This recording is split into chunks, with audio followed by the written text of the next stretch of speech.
Hello, this is the third in our series of book reviews.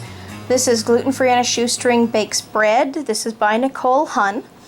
Again, what we found with this book, it was an amazing read. It was one of the first things I did not get into the kitchen here, which is where I happen to be. I did not get in here and start baking right away. The very first thing I started to do was read.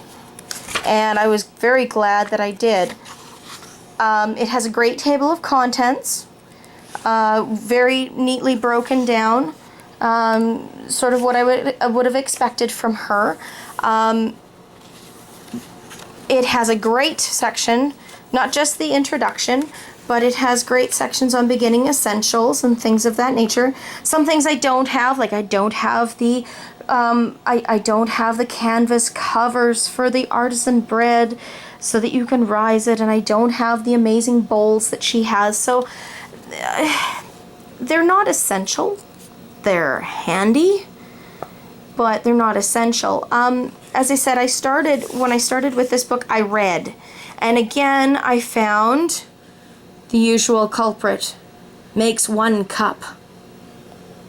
This one makes 1 cup. This one makes 1 cup. Average in here, each recipe needs on average a minimum of 3 cups. So again, a lot of math. Wasn't super thrilled about that. Had to go shopping for quite a few things. One of them happened to be pure powdered pectin. In this one, it's the whey protein, and it has to be whey protein isolate. It's very, very particular. The expanded modified tapioca starch, again, very, very particular. What we found when we just used our regular tapioca starch, it did not do as well as when I went and got the fairly expensive expanded modified tapioca starch. So a little disappointed with that.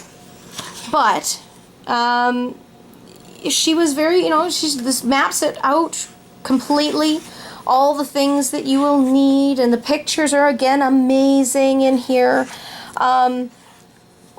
Again, as I said, I just took it and I read it. I do a lot of things like this and look on it more as homework, which is, considering I have 5 people in school in my house, it meant that I had homework as well, which was, made me feel special, I guess.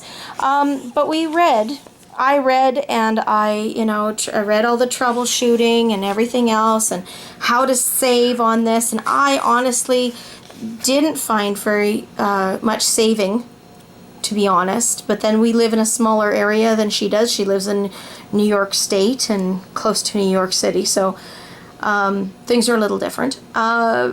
Shaping the dough, this was a very handy chapter, simply because it has great step-by-step photos of what she's doing. Again, nice step-by-step photos.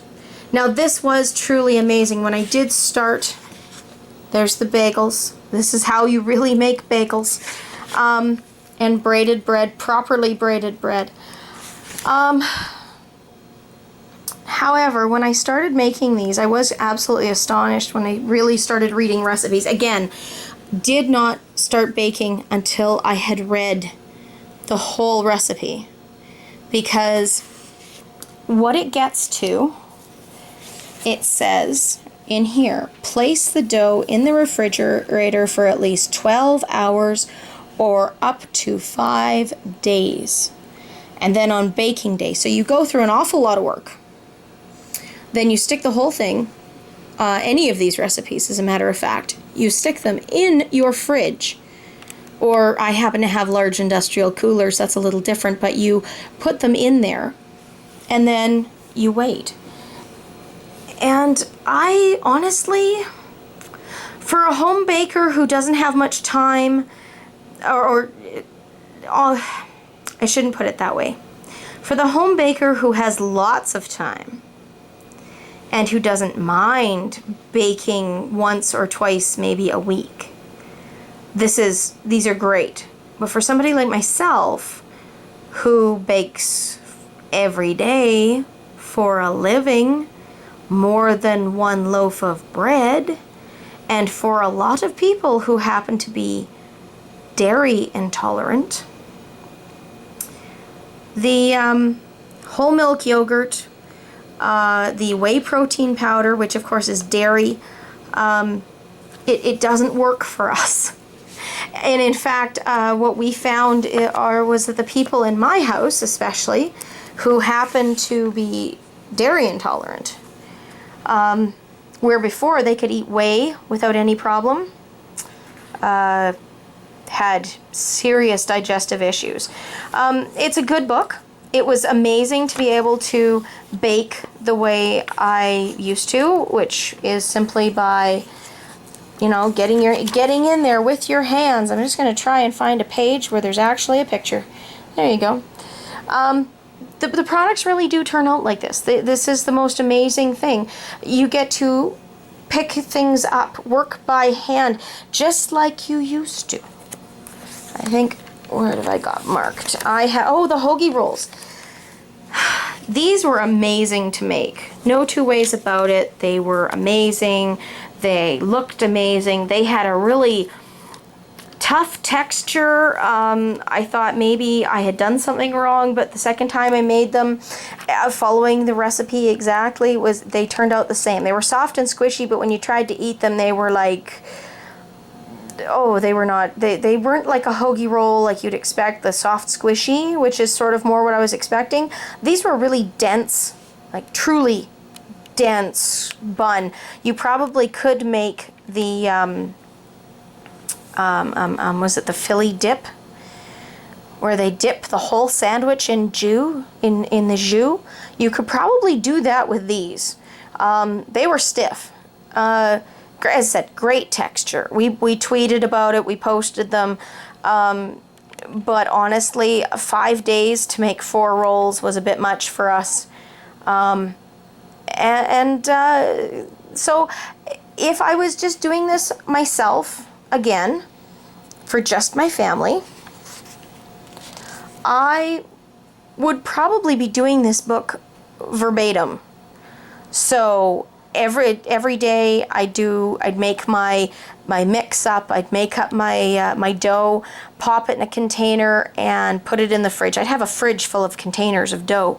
And then by the 5th day or the 4th day, instead of just making dough, I would be making bread or rolls or cinnamon buns or something like that. So for a home baker with no dairy issues, we did try with the soy protein isolate like she suggested, because she said she had fairly decent results with that.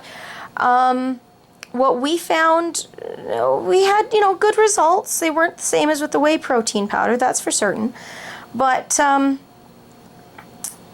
we found that, yeah, if you have dairy issues, you really shouldn't be doing the whey protein powder for obvious reasons. But the soy protein, it did work. So if you're a home baker and you want to just get your hands in there, go for it. This is a good book. You need time. There's no two ways about that. You need the time. When I baked at home when my children were little, I waited until they went to bed. And actually, honestly, I would probably recommend that as well for this book. Or just in general if you're baking.